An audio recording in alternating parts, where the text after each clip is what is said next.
उद्यमेन हि सिद्ध्यन्ति कार्याणि न मनोरथैः न हि सुप्तस्य सिंहस्य प्रविशन्ति मुखे मृगाः। आमे समस्ते जानिचंती उद्यम द्वारा ही सब कार्यर सिद्धिलाभ होता है। विशेषकर यही जो 5 दिवसात्मक आमर प्रशिक्षण कार्यक्रम होता संकल्प को आधार करिकी एठी बहुत अधिक शिखा जाइतिला समस्त को केमिति करिवार अछि उद्यम। आमे जदि सुप्त अवस्था रहिबा केही भी आम देशर उन्नति हो पारिबनी तथा आम ओडिशार मध्य उन्नति हो पारिबनी एवं अंतिम विकसित भारत एवं विकसित ओडिशा आमे गठन करि परिबा नाही।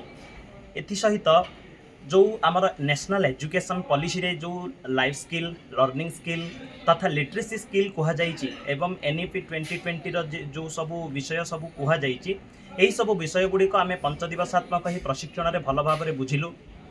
श्रेणी गृह रे केमिति छात्र छात्री मानक अधिक एंगेज करा जाय परिबो, केमिति इफेक्टिव लर्निंग क्लासरूम आमे तैयारी करि परिबा, से मानक केमिति लाइफ स्किल सहित जोड़िबा, एही सब विषय गुड़ी कही 5 दिवसात्मक प्रशिक्षण रे हमको आरपी माने शिक्षादान देइथिले एवं केवल शिक्षादान देइ नथिले से माने शिक्षादान समय रे ही हमको एंगेज करैथिले जे केमिति गोटे इफेक्टिव क्लासरूम रो वातावरण तैयारी करा जाय परिबो।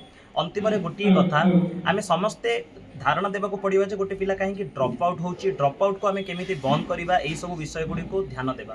धन्यवाद।